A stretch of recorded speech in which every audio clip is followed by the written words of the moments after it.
अब इसी को ना ट्रॉपिक मोमेंट, जब सनलाइट स्टिमुलस रहेगा तो उसको बोलेंगे फोटोट्रोपिज्म, जब ग्रेविटी स्टिमुलस रहेगा तो उसको बोलेंगे जियोट्रोपिज्म, जब केमिकल्स रहेंगे तब बोलेंगे केमोट्रोपिज्म एंड वाटर रहेंगे तो hydrotropism. Hello students, this is Rajiv and I am going to teach you the topic control and coordination. In class 10 control and coordination chapter जो है बहुत ज़्यादा वेटेज रखता है। In class 10th the weightage of control and coordination chapter is very high. It contains two topics, control and coordination in plant as well as control and coordination in animal. Plant में हम देखेंगे tropic moment, tropic moment देखेंगे, nastic moment देखेंगे, okay. And animal में जब हम आएंगे तो यहाँ पर कुछ हार्मोन्स को देखेंगे, ग्लैंड को देखेंगे, endocrine system and the nervous system. We focused on the two things on animals, nervous system and the endocrine system. Nervous system, CNS, PNS. First of all, we know that animals have a nervous system, but plant have do not have a nervous system. Still, they can sense how with this response. How? Sunlight, touch and chemicals, okay, water. जब ये सब हम देते हैं ना तो ये क्या करता है, रिस्पॉन्स दिखाता है अपने आप में। Actually plant shows two types of moments. Plants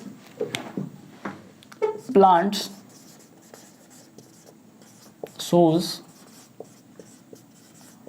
two types of moment. One is tropic moment and other one is nastic moment and other one is nastic moment.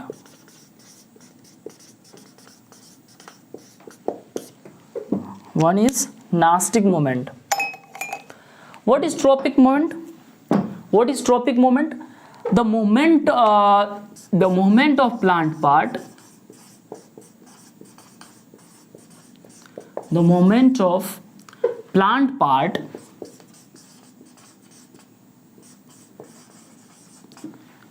moment of plant parts response to a stimulus.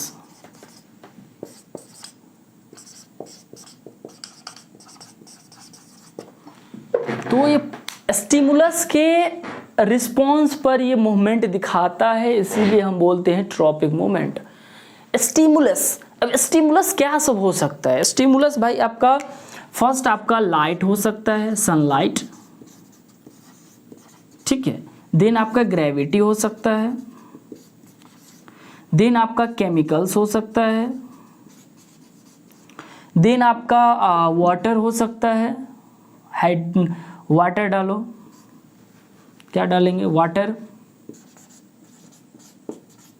ये सब आपका stimulus हो जाएगा। अब इसी को ना tropic moment, जब सनलाइट स्टिमुलस रहेगा तो उसको बोलेंगे फोटोट्रोपिज्म, जब ग्रेविटी स्टिमुलस रहेगा तो उसको बोलेंगे जियोट्रोपिज्म, जब केमिकल्स रहेंगे तब बोलेंगे केमोट्रोपिज्म एंड वाटर रहेंगे तो हाइड्रोट्रोपिज्म। अब इसी को ना ट्रॉपिक मोमेंट, जब सनलाइट स्टिमुलस रहेगा तो उसको बोलेंगे फोटोट्रोपिज्म, जब ग्रेविटी स्टिमुलस रहेगा तो उसको बोलेंगे जियोट्रोपिज्म, जब केमिकल्स रहेंगे तब बोलेंगे केमोट्रोपिज्म एंड वाटर रहेंगे तो hydrotropism. And the one thing is also that is a touch. Touch की वजह से भी दिखाता है, जैसे mimosa touch me not plant होता है, मिमोसा पुडिशा, तो ये जो होते हैं वो थिग्मोट्रोपिज्म कहलाते हैं, ओके।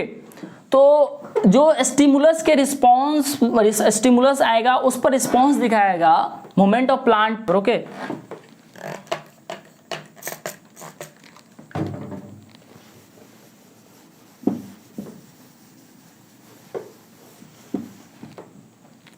ये ट्रॉपिक मोमेंट है, उसको बोलते हैं directional moment.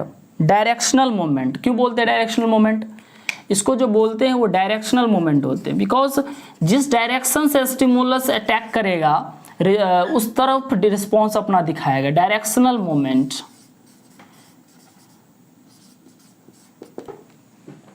Now the second one is nastic moment.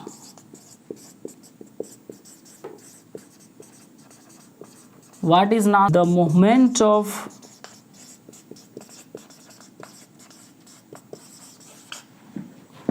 plant part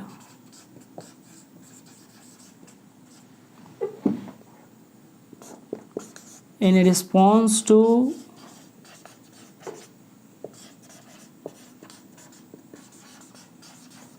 stimulus but non directional. इसका कोई डायरेक्शन नहीं होगा, नॉन डायरेक्शनल. नॉन डायरेक्शनल जैसे कि टच के बारे में जो मैं आपको बताया, मिमोसा पुडिका प्लांट, छुई मुई प्लांट जिसको बोलते हैं टच मी नॉट प्लांट, ये जब हम टच करते हैं जिस साइड टच के उसी साइड वो नहीं सिर्फ अपना लिप्स को क्लोज करता है.